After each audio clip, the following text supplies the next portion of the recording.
Assemblée nationale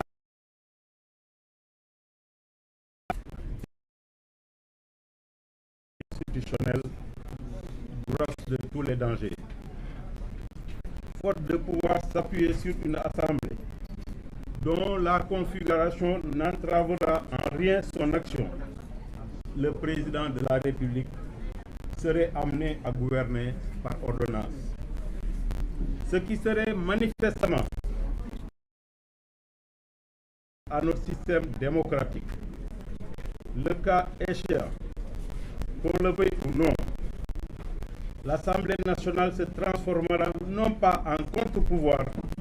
mais plutôt en un gouvernement du président de la République et de son gouvernement. Face à cette sombre perspective qui pourrait donner lieu à une crise institutionnelle sans précédent, à toutes sortes de même à des tentatives de prise de pouvoir par des canaux non démocratiques dans un contexte où notre pays fait l'objet de toutes les convoitises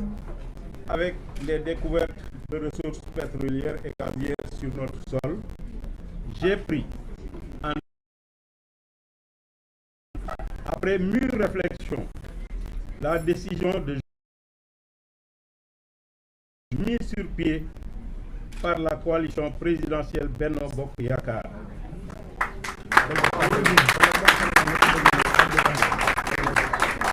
Cette décision que j'ai prise sans pouvoir et donc sans condition. Sans condition est simplement motivée par le souci d'éviter à notre pays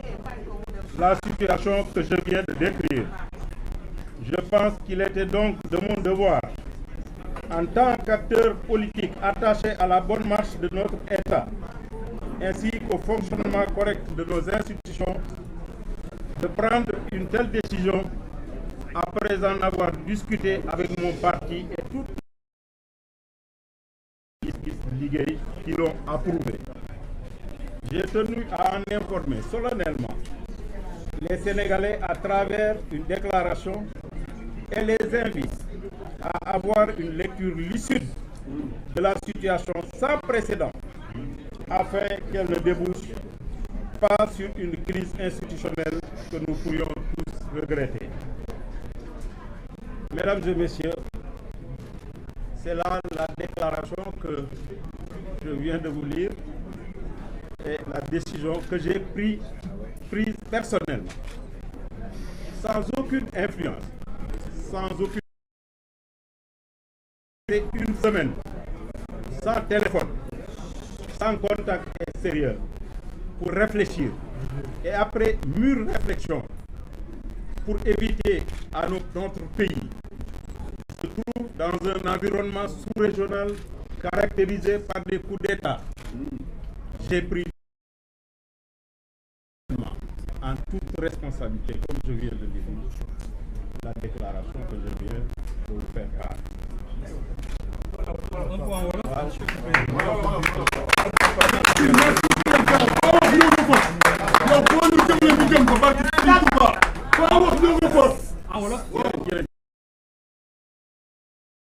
waa Sénégal yëpp maa ngi nuyu waa Sénégal yëpp di wax ni dañu jóge ci ay élection mu nekk une situation boo xam ni musul am ci réew mi waaye ñu war ci kañ le peuple sénégalais. Le pouvoir appartient au peuple. moo koy jox ku mu ko bëgg a jox kon situation bi am kenn ku ci nekk war nga ci am lecture pointue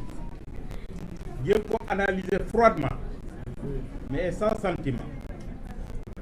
parce que notre pays aujourd'hui est à la troisième classe politique prendre war nañu jël suñu responsabilité man nag bu fi tolloo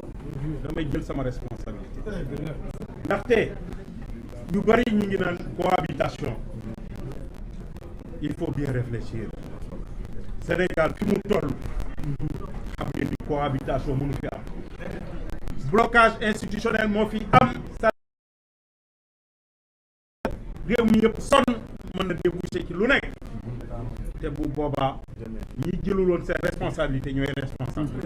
man nag damay jël sama responsabilité maa ngi ñi ma àndal ñëpp parce que lii may wax consulter naa ay responsable du parti war xamuñu ni ñoom itam lii ngeen yëg la ñuy yëg tey waxtaan ak bu ma teg ñoom mais sama voix assemblée dinaa jàppale ñee pour mu bañ am bloc ko def xooluma ci dara sama réew laay xool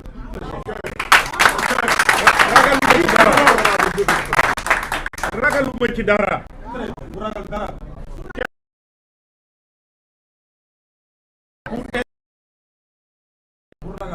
man réew mi laa moo ma ñor ëllëgu réew mi moo tax ma jël décision bi te nag bu jafe woon ba jafe ñooñu duñu jël responsabilité fi ñu toll nii ñu bari ñi ngi xalaat ëllëg assemblée bloquée kenn du mën a élire président kenn du mën a def dara mais bu boobaa président de la république mooy jël ordonnance il gouverne par ordonnance te loolu c'est un recul démocratique pouvoir mais malheureusement dafa am ñoo xam ni à travers leur réflexion dans la presse vraiment te nekk ay mag te réew nag bu tollee foofu ñëw nag wax ak xale yi parce que xale yi amaguñu expérience boobu seen bëgg-bëgg rek la ñuy jiital defe ni loolu la fekk du loolu mooy yàq réew mi Sénégal ñun ñëpp ñoo ko bokk am nañu naan du côté du peuple quel est le côté du peuple le peuple qui a donné 82 députés à Macky Sall et ces gens-là qu'est-ce qu'ils ont fait pour le peuple man depuis longtemps bi ma amee 25 ans ba tey je suis à côté du peuple lu ma am bokk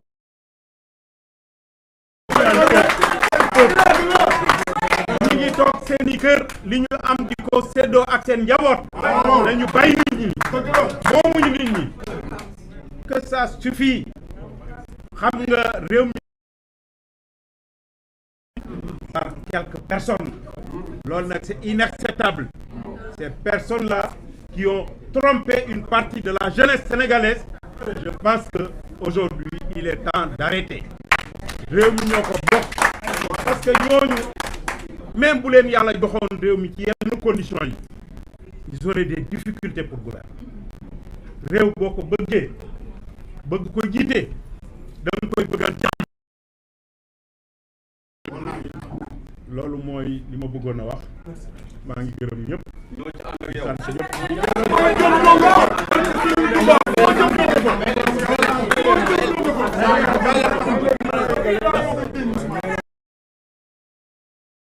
maa ngi gërëm ñi ma àndal nag ñi ma àndaloon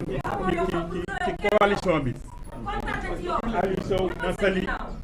ak tous les militants et militants de Bokk Gis tous les sympathisants et sympathisants du parti kon wasalaam maa ngi leen di gërëm yéen jàmbaar